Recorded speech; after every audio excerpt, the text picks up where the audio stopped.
प्राचीन भारत पर अरबों का आक्रमण।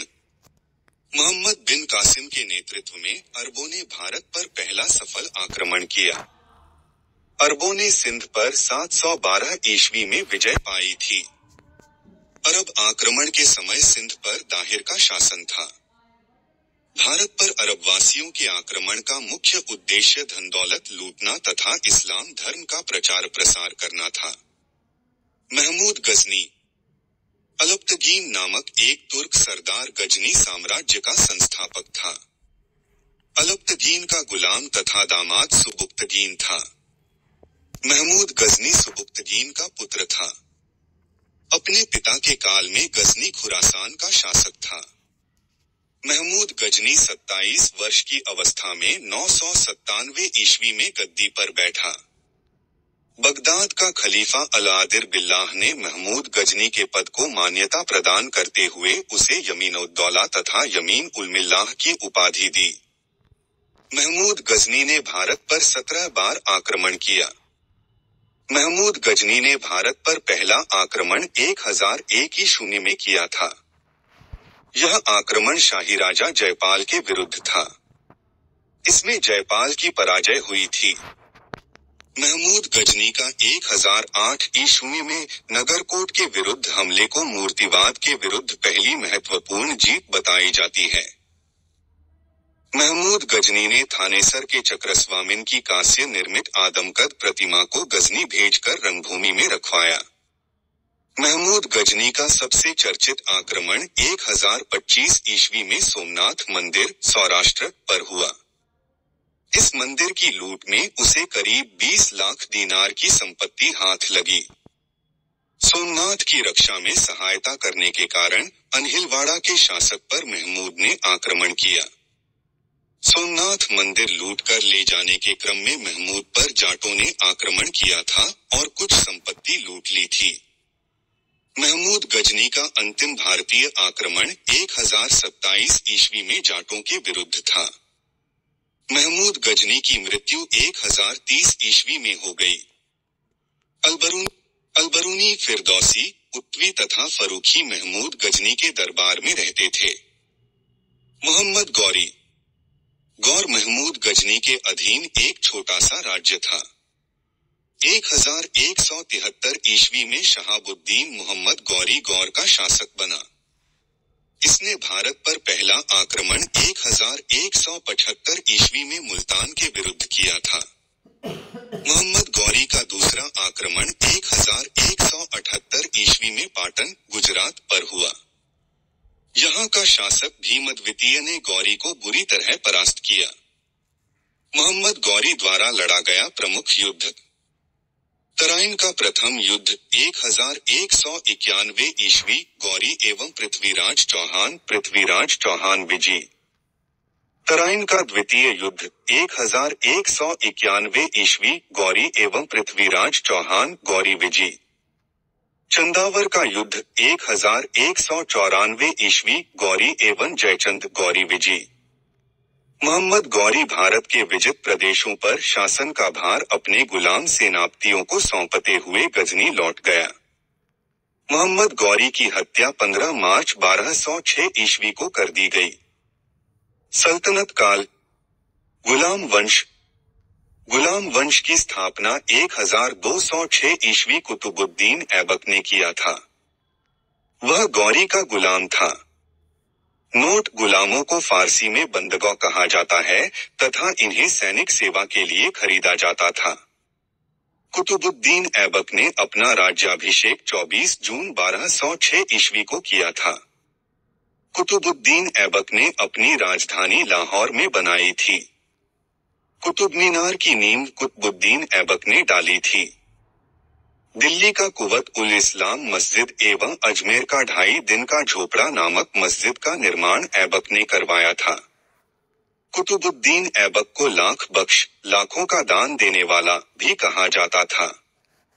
प्राचीन नालंदा विश्वविद्यालय को ध्वस्त करने वाला ऐबक का सहायक सेनानायक बख्तियार खिलजी था।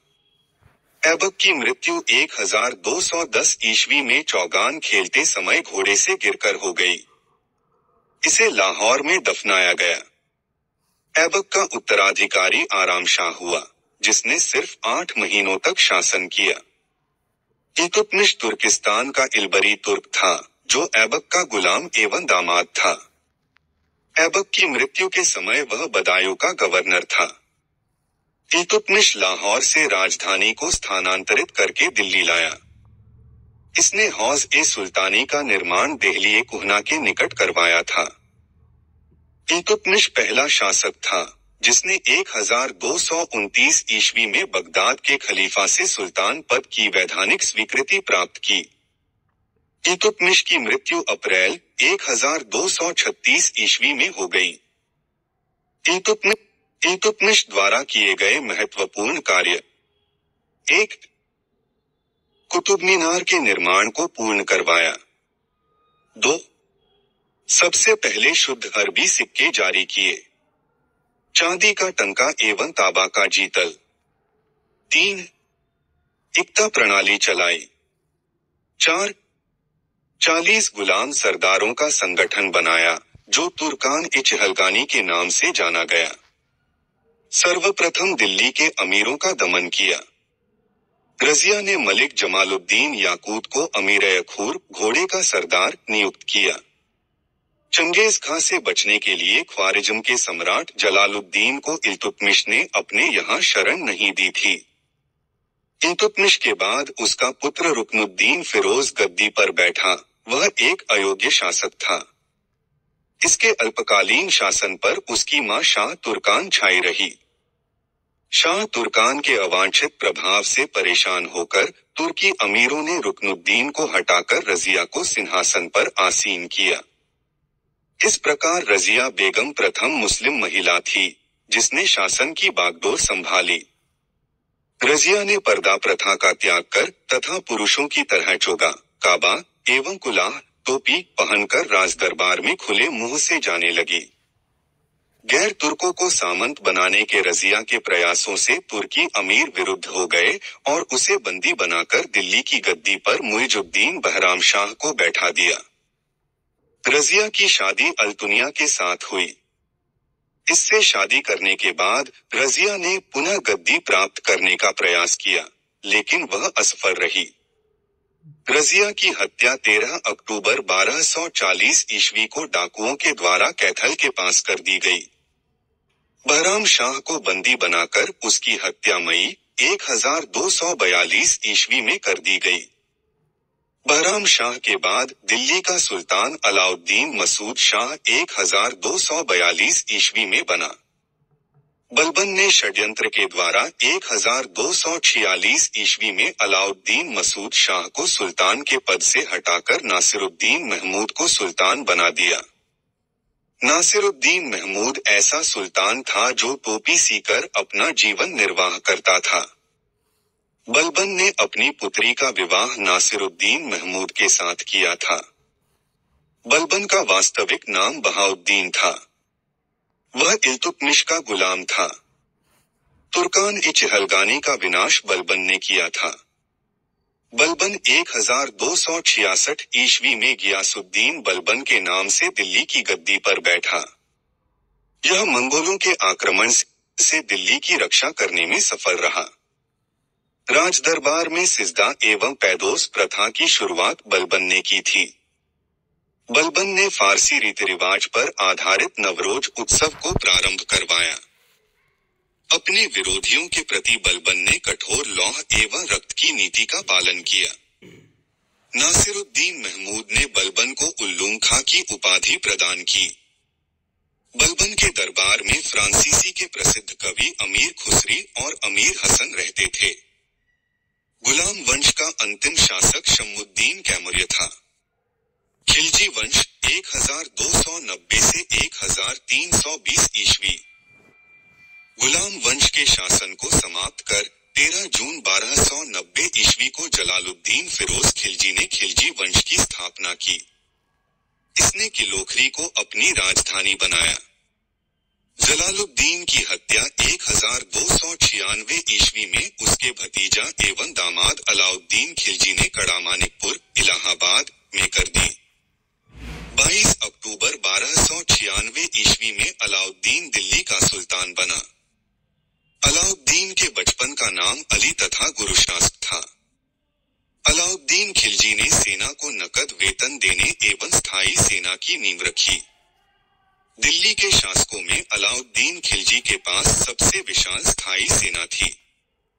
नोट अमीर खुसरो का मूल नाम मोहम्मद हसन था।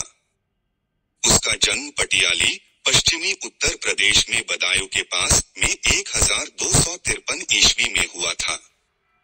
खुसरो प्रसिद्ध सूफी संत शेख निजामुद्दीन औलिया के शिष्य थे। वह बलबन से लेकर मोहम्मद तुगलक तक दिल्ली सुल्तानों के दरबार में रहे। इन्हें तुतीये हिंद, भारत का तोता के नाम से भी जाना जाता है। सितार एवं तबले के आविष्कार का श्रेय अमीर खुसरो को ही दिया जाता है। घोड़ा दागने एवं सैनिकों का हुलिया लिखने की प्रथा की शुरुआत अलाउद्दीन खिलजी ने की। अलाउद्दीन ने भूराजस्व की दर को बढ़ाकर उपज का आधा भाग कर दिया। इसने खम्स, लूट का धन में सुल्तान का हिस्सा सवा भाग के स्थान पर 3/4 भाग कर दिया। इसने व्यापारियों में बेईमानी रोकने के लिए कम तौलने वाले व्यक्ति के शरीर से मांस काट लेने का आदेश दिया। इसने अपने शासनकाल में मूल्य नियंत्रण प्रणाली को दृढ़ता से लागू किया। दक्षिण भारत की विजय के लिए अलाउद्दीन ने मलिक काफूर को भेजा। जमयत खाना मस्जिद, अलाई दरवाजा, सीरी का किला तथा 1000 खम्मा महल का निर्माण अलाउद्दीन खिलजी ने करवाया था। दैवी अधिकार के सिद्धांत को अलाउद्दीन ने चलाया था। सिकंदर सानी की उपाधि से स्वयं को अलाउद्दीन खिलजी ने विभूषित किया। अलाउद्दीन ने मलिक याकूब को दीवाने रियासत नियुक्त किया था। अलाउद्दीन द्वारा नियुक्त परवानानवीस नामक अधिकारी वस्तुओं की परमिट जारी करता था। शहनाए मंडी, यहाँ खाद्यान्नों को बिक्री हेतु लाया जाता था। सराय दल यहाँ वस्त्र, शक्कर, जड़ी बूटी, मेवा, दीपक का तेल एवं अन्य निर्मित वस्तुएं बिकने के लिए आती थीं। अलाउद्दीन खिलजी की आर्थिक नीति की व्यापक जानकारी जियाउद्दीन बरनी की कृति तारीखे फिरोजशाही से मिलती है। खजाइनुल फतूह अमीर खुसरो रिहला इब्न बतूता एवं फुतुहस सलातीन इसामी की कृति है। मूल्य नियंत्रण को सफल बनाने में मुहतसिब, सेंसर एवं नाजिर, नापतौल अधिकारी की महत्वपूर्ण भूमिका थी। बाजार नियंत्रण करने के लिए अलाउद्दीन खिलजी द्वारा बनाए जाने वाले नवीन पद क्रमानुसार दीवाने रियासत, यह व्यापारियों पर नियंत्रण रखता था। यह बाजार नियंत्रण की पूरी व्यवस्था का संचालन करता था। शहनाए मंडी, प्रत्येक बाजार में बाजार का अधीक्षक। बरीद, बाजार के अंदर घूमकर बाजार का निरीक्षण करता था। मुन्हियान व गुप्तचर, गुप्त सूचना प्राप्त करता था। राजस्व सुधारों के अंतर्गत अलाउद्दीन ने सर्वप्रथम मिल्क, इनाम एवं वक्फ के अंतर्गत दी गई भूमि को वापस लेकर उसे खालसा भूमि में बदल दिया। अलाउद्दीन खिलजी के द्वारा लगाए जाने वाले 2 नवीन कर थे।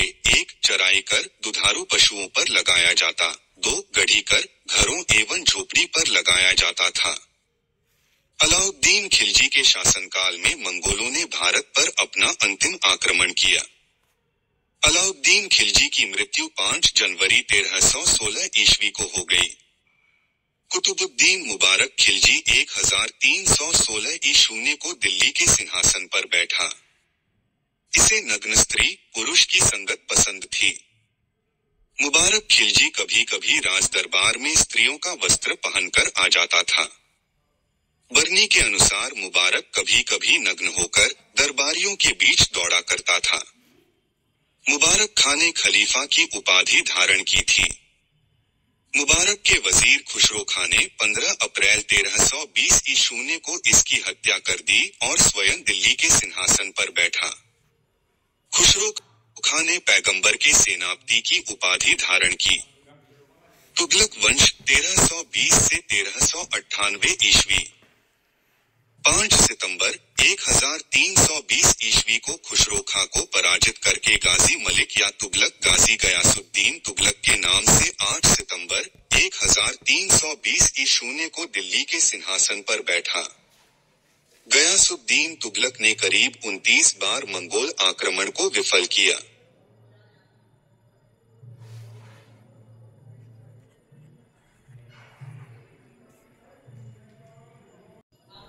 गए अमीरों की भूमि को पुनः लौटा दिया।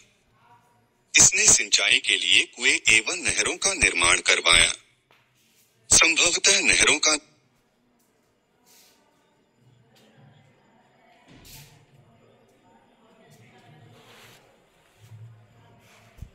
पहाड़ियों पर तुगलकाबाद नाम का एक नया नगर स्थापित किया। रोमन शैली में निर्मित इस नगर में एक दुर्ग का निर्माण भी हुआ। इस दुर्ग को छप्पन कोट के नाम से भी जाना जाता है। मोहम्मद बिन तुगलक द्वारा क्रियान्वित 4 योजनाएं क्रमशः 1.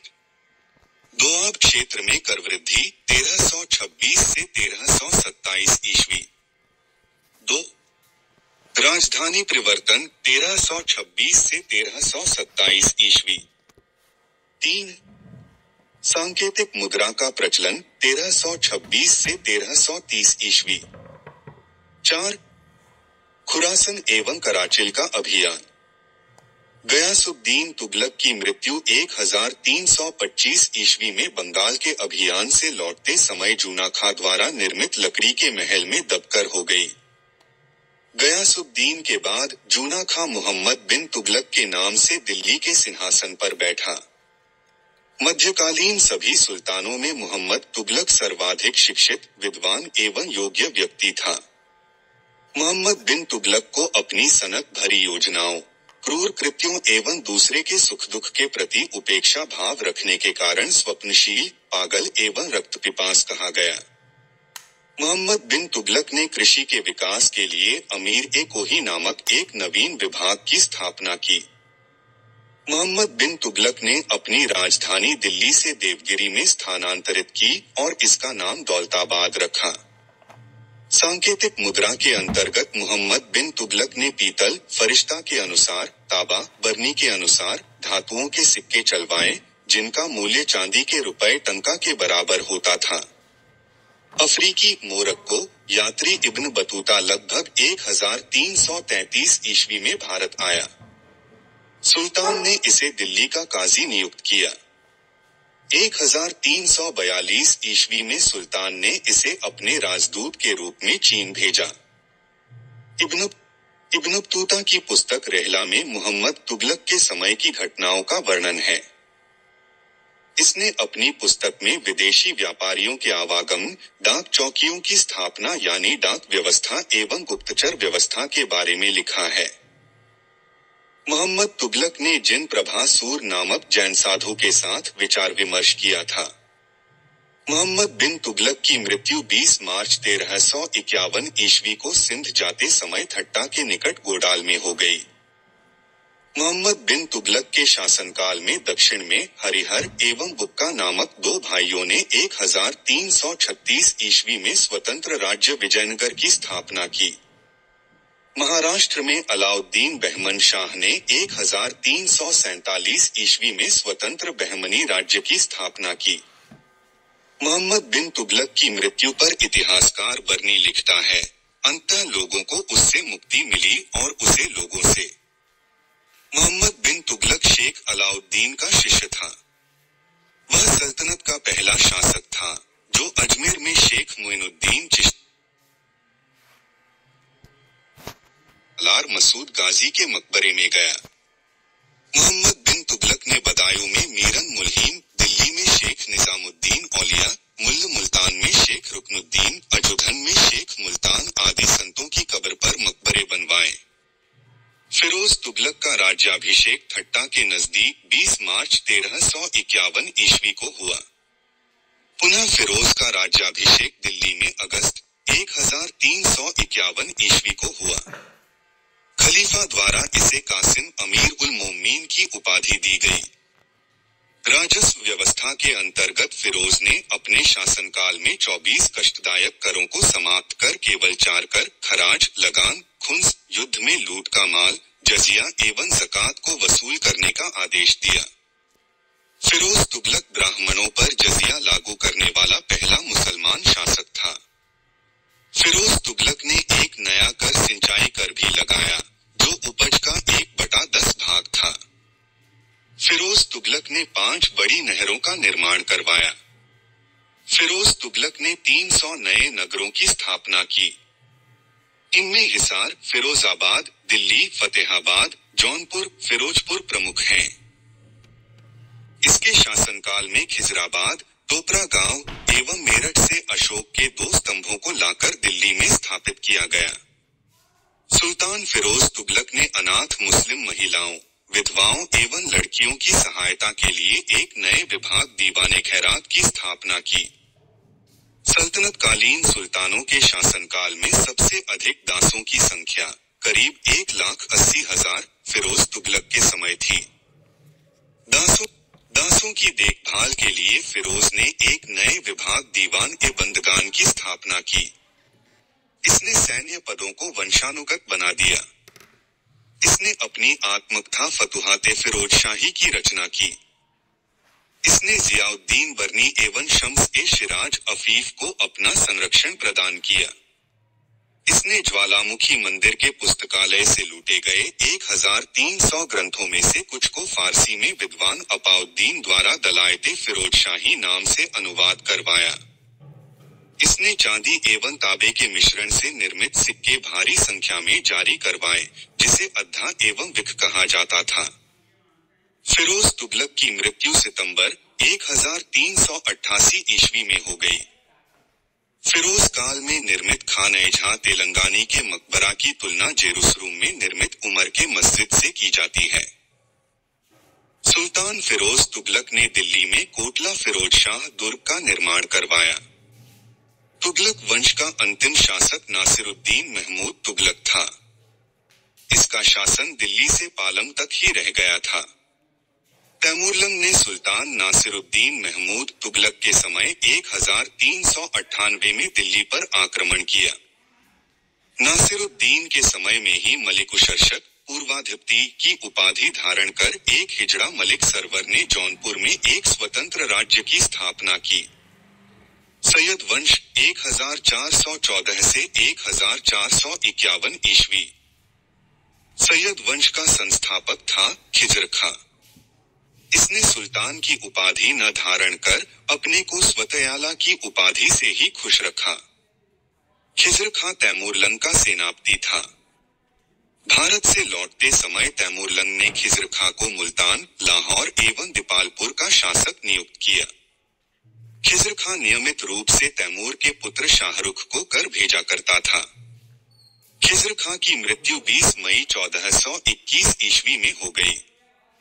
खिजर खां के पुत्र मुबारक खां ने शाह की उपाधि धारण की थी। याहिया बिन अहमद सरहिंदी को मुबारक शाह का संरक्षण प्राप्त था। इसकी पुस्तक तारीख-ए-मुबारक शाही में सैयद वंश के विषय में जानकारी मिलती है।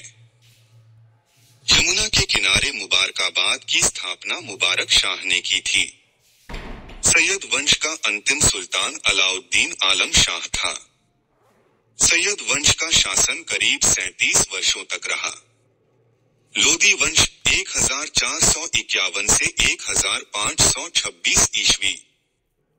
लोदी वंश का संस्थापक बहलोल लोदी था। वह 19 अप्रैल 1451 ईस्वी को बहलोल शाहगाजी की उपाधि से दिल्ली के सिंहासन पर बैठा। दिल्ली पर प्रथम अफगान राज्य की स्थापना का श्रेय बहलोल लोदी को दिया जाता है। बहलोल लोदी ने बहलोल सिक्के का प्रचलन करवाया। वह अपने सरदारों को मकसद-ए-अली कहकर पुकारता था।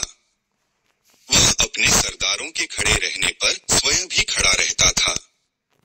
बहलोल लोदी का पुत्र निजाम खां 17 जुलाई 1489 ईस्वी में सुल्तान सिकंदर शाह की उपाधि से दिल्ली के सिंहासन पर बैठा।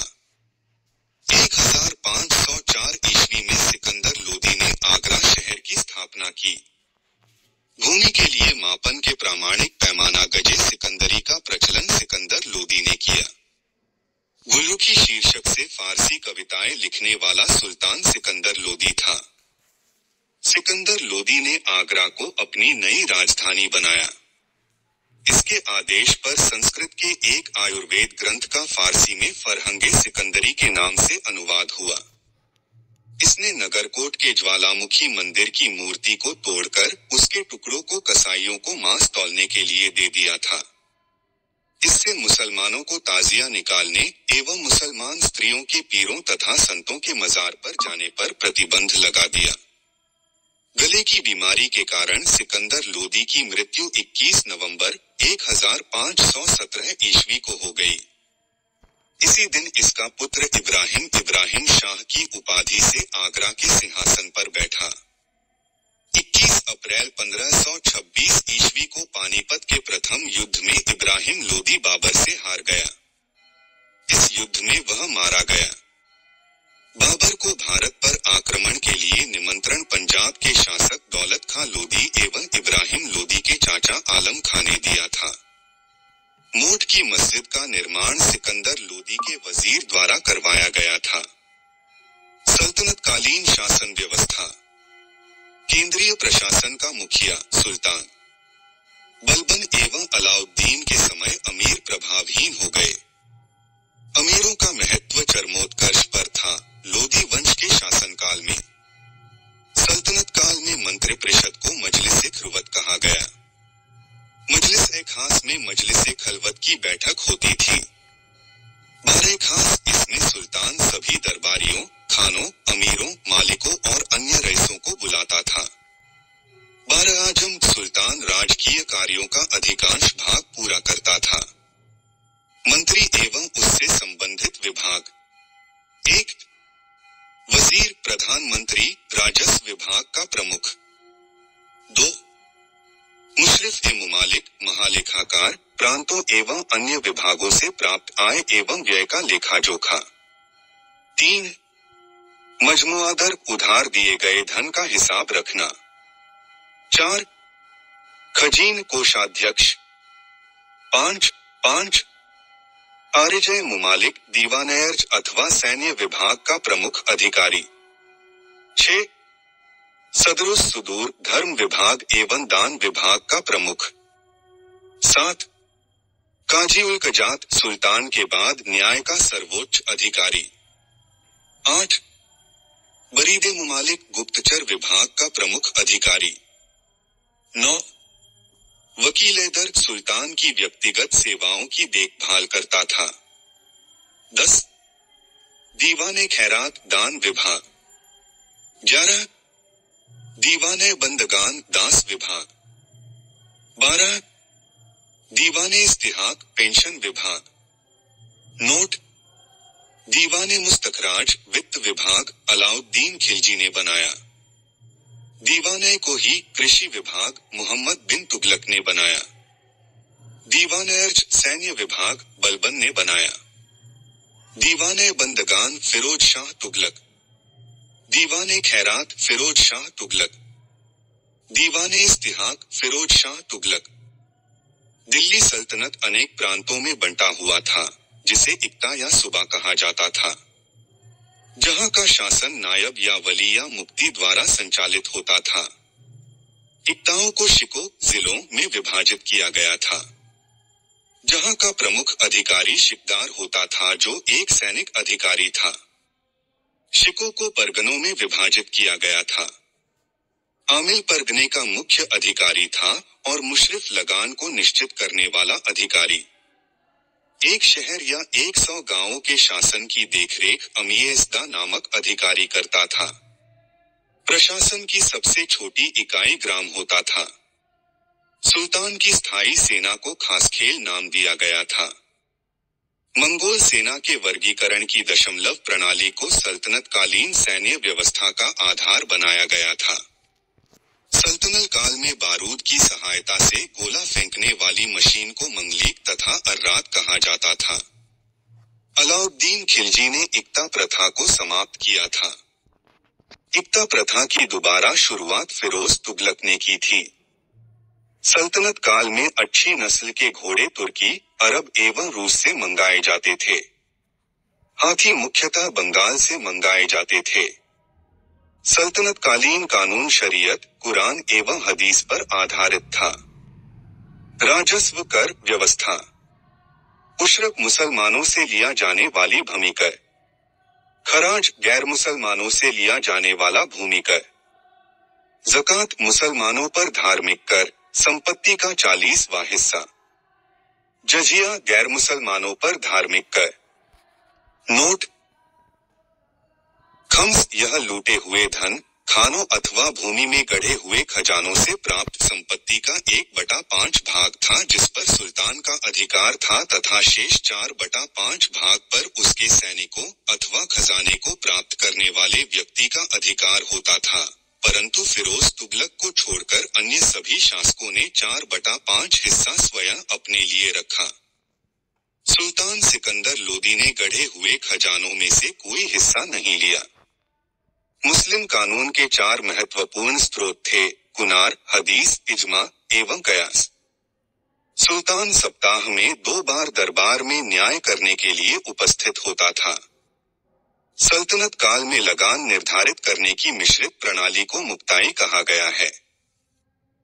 पूर्णतः केंद्र के नियंत्रण में रहने वाली भूमि खालसा भूमि कहलाती थी। भूमि की नापजोख करने के बाद क्षेत्रफल के आधार पर लगान का निर्धारण मसाहत कहलाता था। इसकी शुरुआत अलाउद्दीन ने की। स्थान प्रसिद्धि के कारण। सरस्वती अच्छी किस्म के चावल के लिए। अनहिवाड़ा व्यापारियों का तीर्थस्थल के रूप में। सतगांव रेशमी रजाइयों के लिए। आगरा नील उत्पादन के लिए। बनारस सोने चांदी एवं जड़ी काम के लिए। अलाउद्दीन ने दान दी गई अधिकांश भूमि को छीनकर खालसा भूमि में परिवर्तित कर दिया। देवल सल्तनत काल में अंतरराष्ट्रीय बंदरगाह के रूप में प्रसिद्ध था। आज के लिए इतना ही। अगला टॉपिक विजयनगर साम्राज्य होगा। Thank you for watching. इससे पहले हुए टॉपिक जरूर देख देना।